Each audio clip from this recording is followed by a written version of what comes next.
하나님 말씀 마태복음 26장 47절에서 56절, 마태복음 26장 47절에서 56절까지 교독합니다. 오늘은 4월 12일 토요일 아침입니다. 4월 12일자 본문 마태복음 26장 47절에서 56절까지 말씀 교독하겠습니다. 말씀하실 때에 열둘 중에 하나인 유다가 왔는데 대제사장들과 백성의 장로들에게서 파송된 큰 무리가 칼과 뭉치를 가지고 그와 함께 하였더라.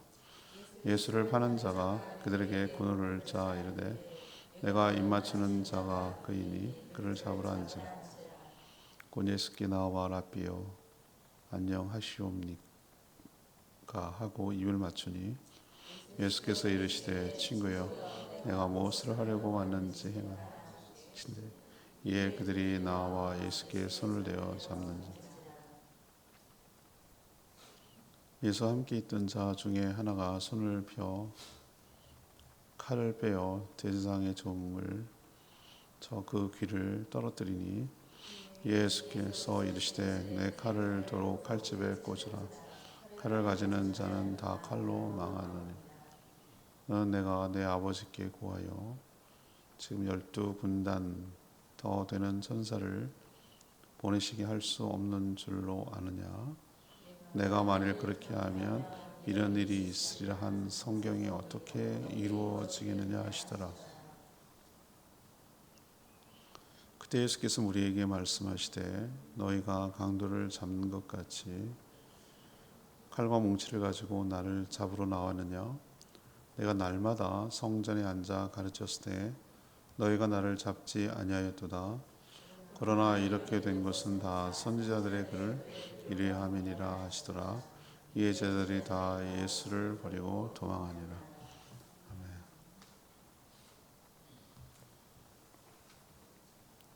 유다는 제사장들 장로들이 보낸 무리와 함께 예수님에게 다가와서 입맞춤으로 문안했습니다. 그것은 누구를 잡아야 되는지 체포 신호였습니다. 무리가 예수님께 손을 대어 잡으려 했습니다. 그때 베드로가 칼을 빼서 대제사장의 종의 귀를 내리쳤습니다.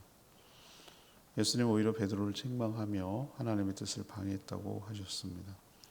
예수님은 순순히 잡혀주셨고 제자들은 너무나 쉽게 붙잡힌 예수님의 모습을 버리고 두려워 다 버리고 도망쳤습니다.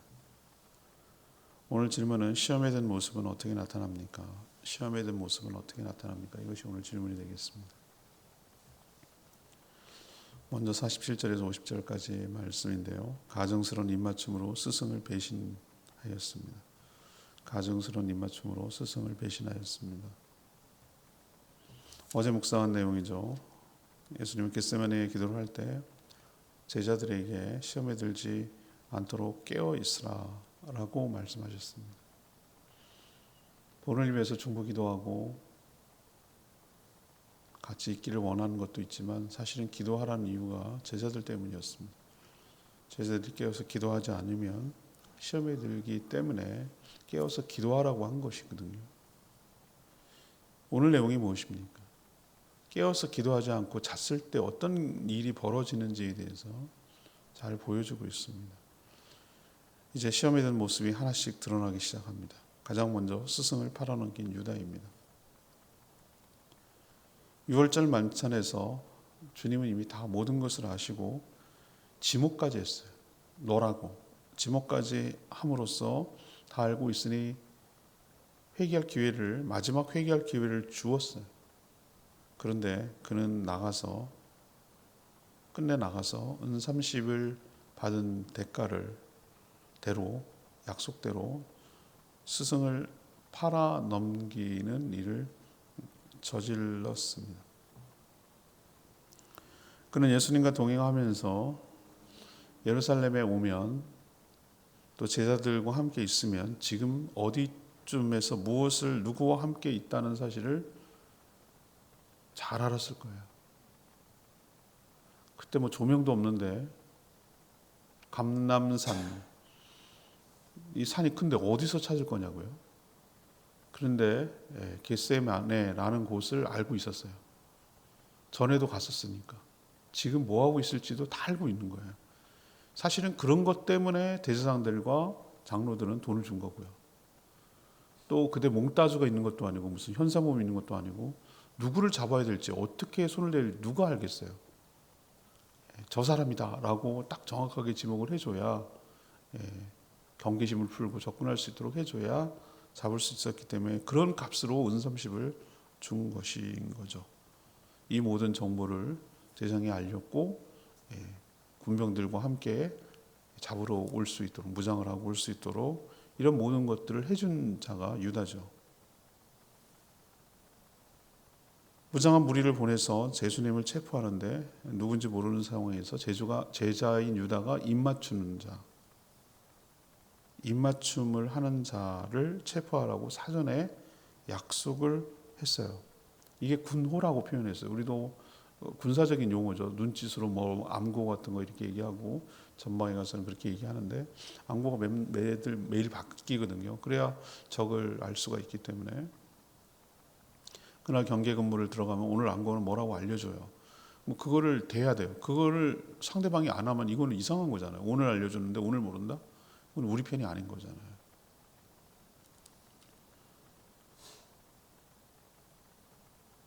유다하고 무리들이 왔는데 불과 몇 시간 전이잖아요. 같이 있었는데 마치 오랜만에 만난 것처럼 다정하게 입맞춤하는 유다를 한번 생각해 보셨어요? 얼마나 가증스러운 입맞춤인가. 굉장히 반가운 듯. 아니 불과 몇 시간 전에 같이 밥 먹고 손 넣어서 같이 먹었잖아요. 그래서 이 입맞춤을 가장 가증스러운 입맞춤이라고 하고 유다가 배신의 아이콘이 된 것이죠. 그는 끝까지 랍비였어요. 주님이라고 한 적이 없어요. 끝까지 랍비여 안녕하십니까? 마치 오랜만에 만난 것처럼 가증스러운 사인을 보낸 것이죠. 저는 예수님이 어떤 존재인지 모를 때 이런 짓을 할 수 있고 기도에 동참하지 않을 때 시험에 드는 모습이 이런 것이라고 생각해요.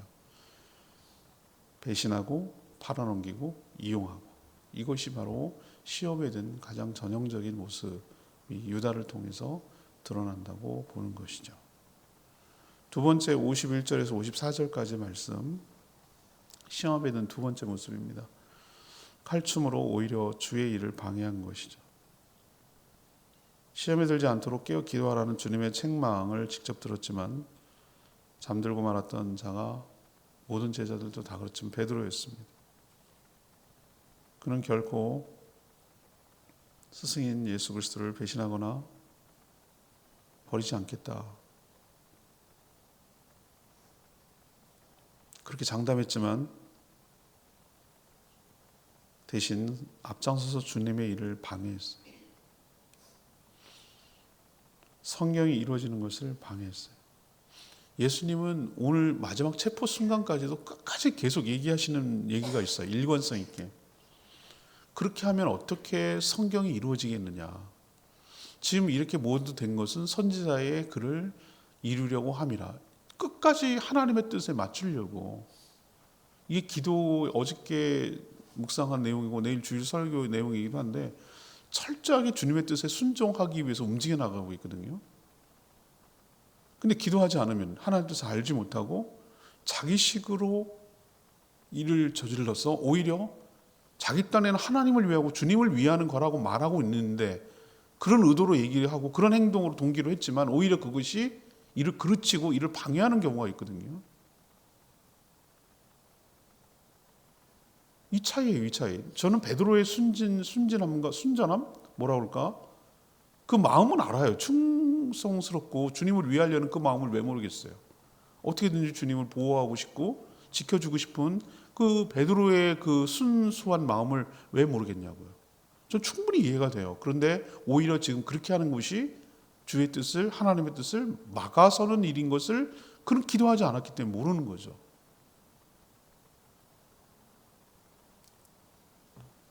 스승을 잡으러 온 자 말고라고 마태복음에는 그 구체적으로 칼을 내리친 자가 베드로라고 표현하지도 않아요.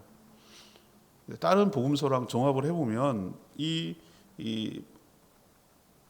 칼을 사용한 자는 베드로라는 것을 알 수가 있고, 그리고 그가 칼을 휘둘려서 길을 자르는 것은 비껴 맞아서 길을 잘랐지 죽일 의도였던 거죠. 그래서 이걸 신호로 제자들도 합세하고 예수님도 그걸 보고 가만히 있지 않고 뭐 이런 식으로 전개될 거라고 생각했어요. 귀를 내리쳤죠. 대제사장이 보낸 잡으러 온 종이었어요. 물론 나중에 예수님께서 다시 그 길을 붙여주셨어요. 끝까지 주님은 주님의 길을 가고 모든 자기를 잡으러 온 사람까지도 치료해 주시고 고쳐주셨어요. 우리도 기도하지 않을 때 자기 혈기가 넘쳐 가장 주님을 위하는 것처럼 느끼지만 가장 주의 뜻을 막아서는 자가 될 수 있다는 것을 베드로를 통해서 보는 것이죠. 예수님 뭐라고 했습니까? 칼로 흥한 자 칼로 망한다고 그랬어요. 칼을 가지는 자 다 칼로 망한다고 그랬어요. 예수님의 유명한 말이잖아요. 칼로 흥하고 칼을 가진 자 칼로 망한다. 칼로 뜻을 이루는 자 그 칼 때문에 망한다. 정말 이 말씀 진리인 것 같아요. 예수님은 자신이 힘이 없어서 잡히는 것이 아니라 12군단을 동원할 수 있는 거죠. 이런 건 깜도 아니죠. 근데 하나님의 뜻을 이루기 위해서 잡히는 거잖아요. 베드로는 전에 절대로 주님이 잡히시는 일 없도록 하겠습니다. 그 멋진 고백을 한 다음에 막아섰죠. 지금 또 그 짓을 하고 있는 거예요.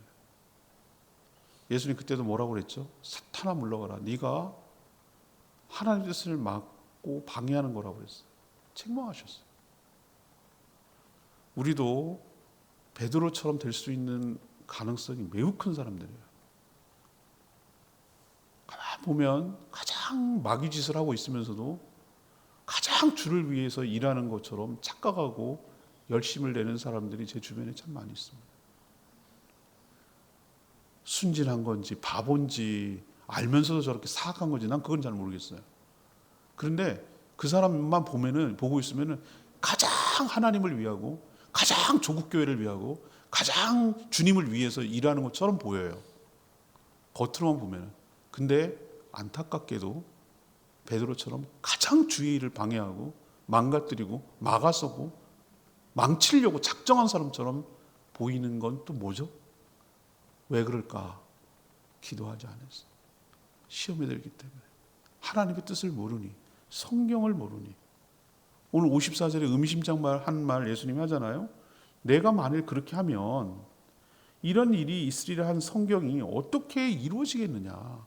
내가 힘이 없어서 그런 줄 아냐. 12군단을 보내서 얼마든지 물리칠 수 있지만 그렇게 내가 한다면, 나 살자고 그렇게 한다면 성경이 어떻게 이루어지겠느냐. 하나님의 뜻이 어떻게 이루어지겠느냐. 이 말을 우리도 꼭 새겨 들어야 될 줄로 믿습니다. 무엇이 하나님의 뜻인지부터 먼저 아는 것이 중요하다고요. 열심을 내고 열정을 내고 막 그렇게 하는 게 중요한 게 아니고, 늘 우리가 말하잖아. 속력보다 방향이 중요합니다. 우리는 자꾸 속력을 몇 10초에 몇 킬로를 가고 뭐 얼마를 가고 얼마나 빨리 갈 수 있고 얼마나 오래 달리 뭐 이런 거에 우린 관심 가는데 어느 방향으로 가냐 이거. 어느 방향으로. 방향이 맞다면 천천히 가도 제대로 가는 거예요.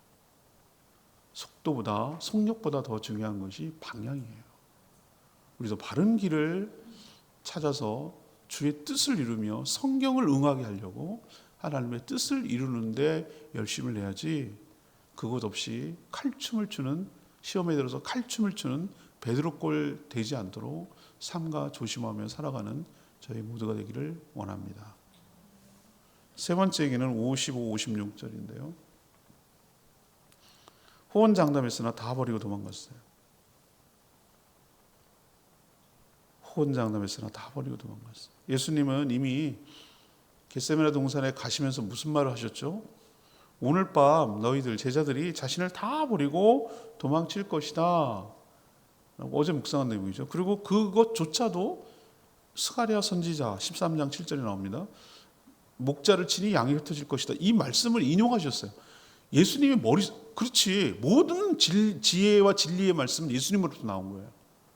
우리가 추상명사인데 지혜, 지식, 로고스라고 하는 그분은 우리 형태로 볼 수가 없는 존재예요. 아니 지혜가 어떻게 실체가 있어? 근데 놀랍게도 그걸 우리는 하나님의 세계를 이 인간 세계와 물리적인 세계와 연결시켜 주신 분이 예수 그리스도예요. 지혜의 그분이신데, 지혜인데 그분이 로고스인데, 지혜라고만 번역하기에는 로고스가 너무 단순해요. 그렇지만 아무튼 지혜, 말씀, 진리 뭐라고 표현해도 좋아요. 그런 형태로 계셨던 그분이 이 땅에 사람을 입고 오신 분이 예수 그리스도신 줄로 믿습니다. 우리가 천지 창조를 할 때 하나님께서 말씀으로 창조할 때 그 말씀의 실체가 뭐냐 이거예요. 말로 했다고? 육신이 없는 하나님이 무슨 말을 했겠냐고요. 말씀으로 창조했다는 건 예수 그리스도로 말미암아 예수 그리스도를 통하여 함께 창조하셨다는 뜻이에요. 모든 진리의 말씀, 선지자들이 했던 그 말씀은 예수님이 그 입에 넣어준 거예요. 예수님의 말씀이 예수님이에요. 그 말씀이 예수님이라고. 말씀이 육신이 됐다고 말하고 있잖아요. 그렇기 때문에 예수님은 구약 성경을 어디를 이용한 건 자신 얘기거든. 자기기도 하고, 이 표현이 뭐한데 자신이기도 하고 자신이 한 얘기이기도 하고, 선지자가 말했지만 그 스가랴 선지자 입을 통해서 얘기했지만 그건 자신의 얘기예요. 자신이 한 얘기이기도 해요. 입을 통해서 말했을 뿐이지만. 그렇기 때문에 능통한 거예요. 왜? 자신이 한 얘기이기 때문에. 본인이 한 얘기이기 때문에. 그렇기 때문에 예수님은 빠삭해요. 빠삭한 정도가 아니지. 다 모든 말씀을 다 꿰고 있지. 왜? 본인 얘기거든. 본인이 한 얘기거든. 그래서 자유롭게 얘기하는 거예요. 그렇게 모든 말씀. 그리고 본인이 한 말은 본인이 이루어야 될 거 아니에요. 자가당착이라고 뭐지? 자기 모순에 빠질 수는 없잖아요. 자기가 한 말을 자기가 뭐 어긴다? 이룰 수는 없잖아. 자기가 한 말을 자기가 이루어야 되잖아요. 그걸 좀 여러분이 예수님의 실체를 좀 알 필요가 있어요. 기독론을 통해서. 그렇게 예언을 했는데 말씀을 갖고 또 인용을 했으면 이거 말씀이 그대로 이루어진다는 뜻이거든요. 근데 베드로를 위시해서 모든 제자들은 뭐라고 했습니까? 한결같이 똑같이 도망가지 않겠습니다. 절대 부인하지 않겠습니다. 막 큰 소리 치면서 다들 장담했다고요. 그렇지만 그런 호언 장담은 몇 시간이 지나지 않아서 다 물거품이 됐어요. 예수님이 설마 저렇게 어이없이 잡힐까? 예수님 얼마나 능력이고 죽은 자도 살리고 말이지. 무리를 거르시고 바람과 바다를 잠잠하게 하신 분이 이건 일도 아니지. 이게 무슨 일이라고 금방 물리칠 수 있겠다. 이렇게 생각을 한 것 같아요. 능력 있는 권능의 주님이라고 생각한 거겠죠. 근데 뭐야 이거? 너무나 나를 네 할 일을 해라. 그러니까 잡았단 말이에요. 그러니까 이건 뭐지? 이건 아니잖아. 라고 생각하자 자기들도 잡혀서 죽게 될까 봐 두려움이 엄습해 오기 시작합니다. 그러니까 혼비백산 도망가기 시작했어요. 다 도망갔다고 했어요. 다. 다른 복음서에는 체포하는 자가 옷을 잡으니까 옷까지 버려두고 알목무로 도망쳤다라고 아주 진짜 치욕스럽게 제자들의 모습을 묘사했어요. 여기 마태복음은 아니지만. 누구도 자신의 계획이나 의지대로 살 수가 없어요. 그래서 더욱더 하나님을 의지하고 의탁해야 될 줄로 압니다. 이게 시험에 든 모습이에요. 반면 기도로 무장한 예수님은 천군 천사를 동원할 수 있음에도 불구하고 그렇게 하지 아니하고 하나님의 뜻을 이루려고 선지자의 글을 이루려 함이라 56절에 그런 것처럼 하나님의 뜻을 이루기 위해서 순순히 잡혀주시는 그 예수님의 모습을 우리는 시험에 들지 않고 자신의 그 길을 주의 뜻을 이루기 위해서 가시는 모습의 비결은 바로 기도에 있었다. 시험에 들지 않도록 깨어 기도하라. 그러나 그렇게 안 했을 때 이런 여러 가지 유형의 모습들이 나타날 수 있다는 것을 교훈 삼아서 깨어 기도하며 살아가는 저희 모두가 되기를 원합니다. 52절 말씀이 유명하다고 그랬잖아요. 저는 막 오늘 이거 어느 거 할까 하다가 54절도 참 귀해요. 성경이 어떻게 이루어지겠느냐 이 말도 참 귀한 말씀이에요. 근데 칼 얘기 좀 할게요. 예수께서 이르시되 내 칼을 도로 칼집에 꽂으라. 칼을 가지는 자는 다 칼로 망하느니라. 세상 사람들은 여전히 칼로 칼이라는 건 상징적인 거거든요. 은유예요, 은유. 칼은 뭐죠? 힘으로 상대방을 제압하고 자신의 뜻을 이루려는 것. 이 칼이거든요. 힘, 파워, 무력. 그러나 예수님은 그런 힘이 아니라 세상과 사람들을 장악하고 있는 죄와 사망의 권세를 깨뜨리시려고 스스로 십자가의 길을 걸어가셨어요. 희생하셨어요. 죽으심으로 하나님의 뜻을 이루셨어요. 지금도 칼을 들고 칼춤을 추는 자들이 얼마나 많은지 모릅니다. 자기가 그 칼에 망할 줄 모릅니다. 자기가 의지하는 그것에 당하게 되어 있습니다. 우리는 칼이 아니라 주의 은혜로 살아가는 것이고, 오히려 손해보고 희생하고 헌신하고 십자가의 길을 걸어감으로 주의 뜻을 이루어서 끝내 승리하는 자들입니다. 칼이 아니라 주의 은혜로 승리하는 자들입니다. 늘 명심하시고 칼 소망하지 않도록, 칼을 갖고 싶어서 애달파하지 않도록, 칼만 가지면 뭔가 될 것처럼 착각하지 않도록 삶과 조심하며 살아가는 저와 여러분 되기를 소망합니다. 오늘 말씀 들고 기도하기 전에 찬양집 474장 부르고 기도하겠습니다.